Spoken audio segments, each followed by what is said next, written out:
Hi everyone, my name is Sham. I'm a Chief Strategist of the Tijara Holding. Today we hear about blockchain, Web3, and the DeFi or the dApps. We need to know what are the difference, how they coexist in the present revolution economy, also known as digital economy. There are four types of the blockchain. Private blockchain, speak to itself, private network using the blockchain. Public blockchain is meant for public in open ledger that anyone and everyone can access to it and see the transactions. And there is consortium blockchain. It is a group of the entities, just like banking networks, and that cater for those consortium members to access those data, transactions to be recorded in the blockchain, also known as consortium blockchain. And the last one is called hybrid blockchain. Hybrid blockchain consists of both private and public blockchain coexist in the ledger. Means to say that it is meant for it is decentralized, and the ledger have all the transactions recorded, except for the important data belongs to the specific, the private blockchain. They will be only the one to be assets to those ledgers. In the single blockchain is called hybrid blockchain.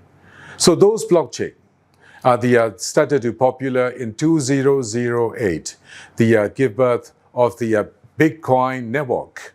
It was initially called network and the now known as blockchain. Only dApps, or the first dApps that appear, is BTC or Bitcoin. The Bitcoin is the first dApps that they launched on the first blockchain. And subsequently 2013, there was Ethereum network, and which is also known as the Ethereum blockchain. Ethereum blockchain is by far the largest because it's adopted with multi-dApps or decentralized apps. The Web3 is basically sit on the blockchain network, and it is also known as Internet 3.0. What does it do? It's basically produce interact with the applications and with the blockchain. And the Web3, another feature is you can own your digital assets and you can earn from your digital creations. That's Web3. There comes the third one that we like to talk today, which is the dApps, also known as Decentralized Applications. What does it do?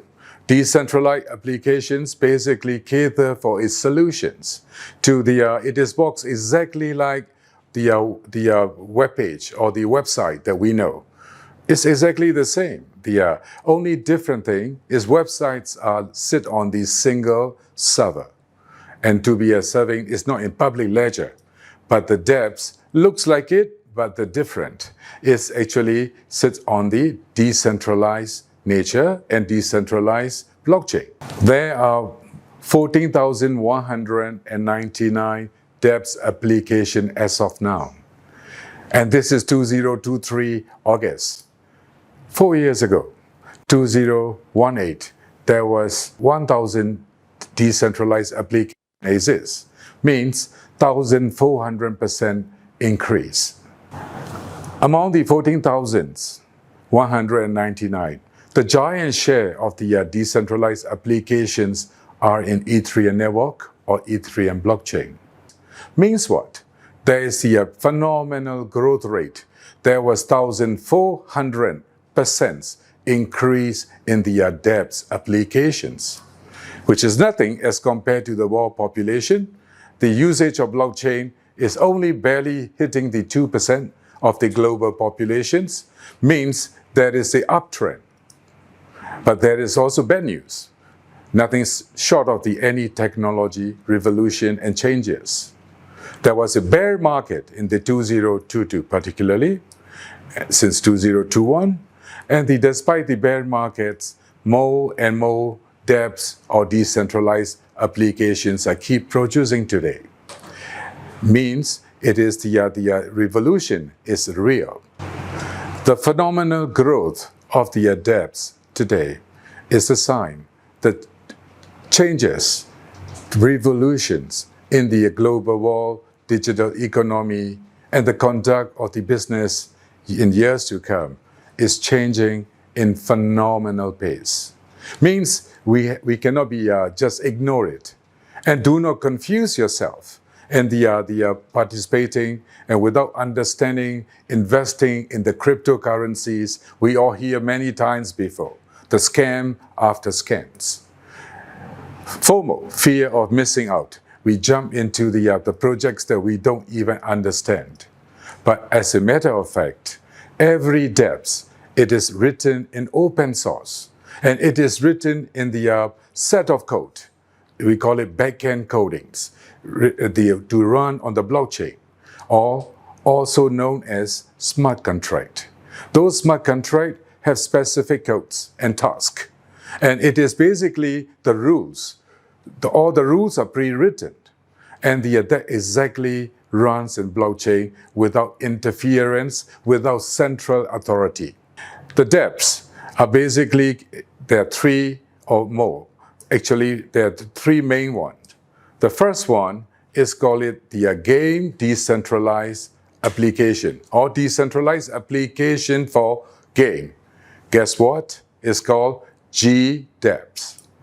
Then second one, it is basically talking about social media or the utilities, the ecosystems running on decentralized applications.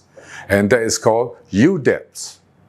And the third one, it is called Financial Decentralized Applications. And that is called FDApps. Sounds bad. FDApps. But if you are talking about another layer, which is disrupt the present financial mechanism and revolutionize the today digital world and settlement, especially come with the new mechanisms. And it is also known as DeFi, aka Decentralized Financial Applications. So how now we know what is blockchain, what is Web3, and what is dApps. What is central authority or centralized nature means like Facebook, Instagram, or even in all the apps that we're familiar with, they are centralized applications. So there are also confusion about the Web3 and dApps. All the dApps, all the decentralized applications are Web3. All the Web3 applications does not mean are dApps. The reason, as I mentioned earlier, Web3 applications include some social media platforms like Facebook, Twitter. They are under the centralized authorities. So dApps are run independently with the preset rules and the code of conduct. It is launched in the blockchain. They are immutable. It's written in open source. You can copy it. You can audit it. If you don't know, get the audit report or get somebody audit it to avoid the being burn your fingers. So it is important with the understanding this, there's next level of blockchain is coming. The Maal blockchain, soon to be launched, will be under the category of hybrid blockchain. The Maal blockchain will be running on decentralized nature, but it will cater, it will be target and to the untouched and underserved market. Number one, the Shariah compliance for the Muslim community as large. And number two, all the governments who are managing the very important data, very sensitive data, like central banks and financial institutions and security industries. They can't afford all the transactions in open ledger. Despite the fact that the technology is changing, the revolution is taking place, we got two choices. We stay behind and we left out. Indeed, you will left out if it is you don't migrate now, because that phenomenal changes and become essential in the next 2 years. By 2025, everyone and anyone will have to be migrate from the Web 2 to Web 3.0 or Internet 3.0. Guess what? You have to be interact with all the dApps and the blockchain. So demand for the next level of blockchain, and Maal blockchain address number one, Shariah compliance. Number two, it's produce the trust element that's missing in decentralized environment. By providing concept of identity means it is hybrid network ecosystem, whereas like central bank, they can use the blockchain, they can take leverage on the decentralized environment for the certain functions, and most of the important data and the sensitive data can be managed in their private chain or the present Web 2 based systems. This is where hybrid exchange take place. And this is where the importance of the concept of identity is introduced in Maal blockchain. And there is another element. When you say Shariah blockchain, to make a fatwa in any blockchain with thousands and millions of transactions, can you imagine how tough to make a call? So the Maal blockchain incorporated in Al-Mutaqin, the AI scholar, which define or which rather filter the halal haram issues. And it is not only that, it is actually meant whoever they are promoting, not necessarily Sharia or the Muslim at large, is meant for the inclusive, anybody that who like to promote security, and who like to promote the anti-monopoly, and who want to promote the transparency. These are the basic part of the Sharia, the principles. So, if you are talking about the top blockchains, how do you define which blockchain suits your dApps? 5 essential points to choose the right blockchain. Number one, it must be compatible to the Ethereum libraries and the Ethereum compatibility. Number two, it must be able to provide good securities and the ledger systems. Number three is the cross-chain and interoperability. And the number four, it is important to have community and grants.